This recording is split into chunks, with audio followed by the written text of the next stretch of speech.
Good afternoon. Welcome to the press conference. We might proceed.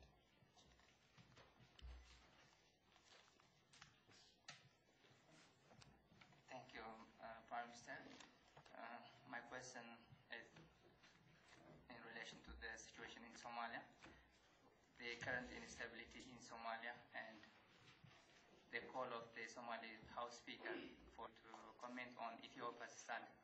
If it is asked to support and accept the call of the House Speaker of Somalia. And the second question is on local issue, the current power shortage in Ethiopia, and how far the power shortage is affecting the economy, and what shall we expect next year? Thank you.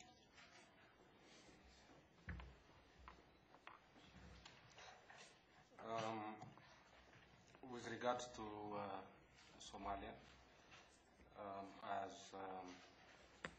has been stated previously, we support the transitional government in Somalia. I had the opportunity to speak to the president of the transitional government on the phone a few days ago, and I expressed Ethiopia's full support for the transitional government. We would like IGAD to discuss the issue. We would like the African Union to discuss the issue further in the summit, and we would hope that the Security Council would also take up the issue.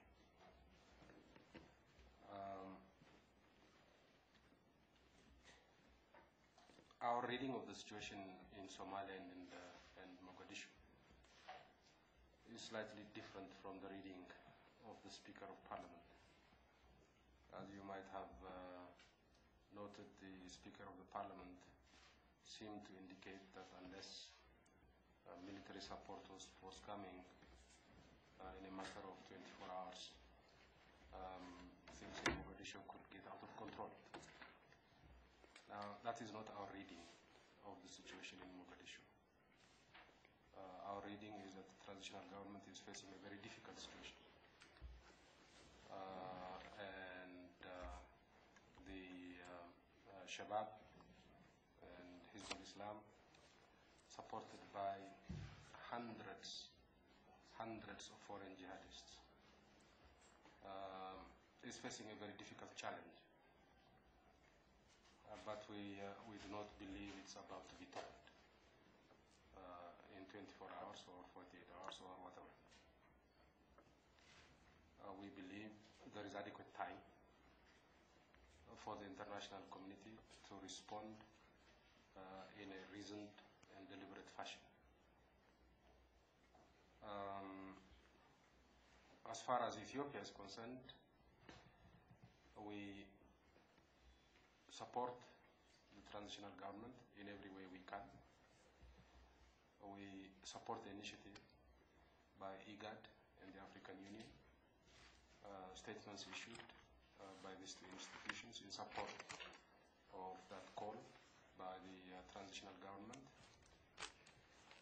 We look forward to these entities to make the necessary decisions that would make it possible for member states to provide all the necessary assistance. We have no plans to deploy our troops in Somalia. We have no plans to do so for a number of reasons. First, we believe that the situation could be stabilized without the deployment of Ethiopian troops.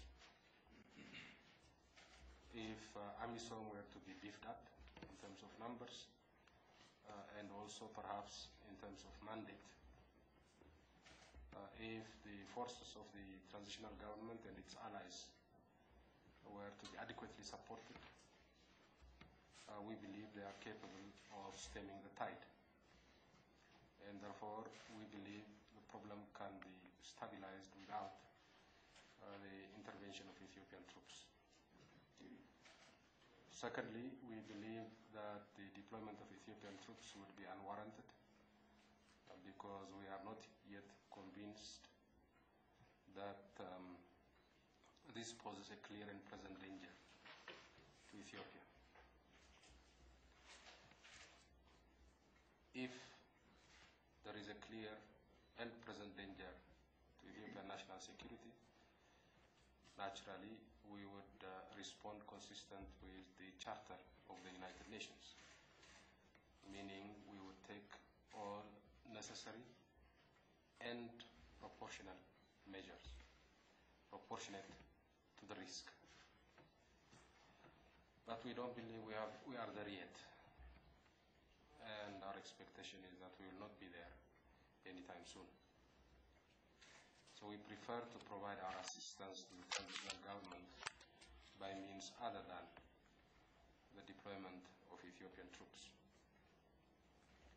Having said that, of course, we are part of the international community, and we will have to wait and see how the international community as a whole responds. And in that context, we will have to see if there is any need for revisiting our position on the matter. Now, as far as the risk of terrorism coming from Somalia is concerned, that risk has always been there since the early 90s. And it has not gone away. We don't expect it to go away anytime soon. No matter what the outcome of the battles in Mogadishu, we don't expect Somalia to be stable enough, quickly enough, to be able to eliminate terrorism operating from inside Somalia anytime soon. It's likely to take years.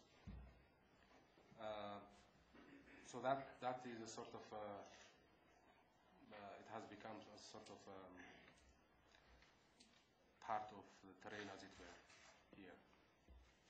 We have to learn to live with it. We have to learn to manage it. I believe we have learned to live with it, and I believe we have learned to manage it. And so, yes, we recognize there is that risk. We are very carefully monitoring all possible terrorist threats in Ethiopia. I have no reason to believe that our security establishment will not be able to manage it. I have every confidence that this will be indeed the case.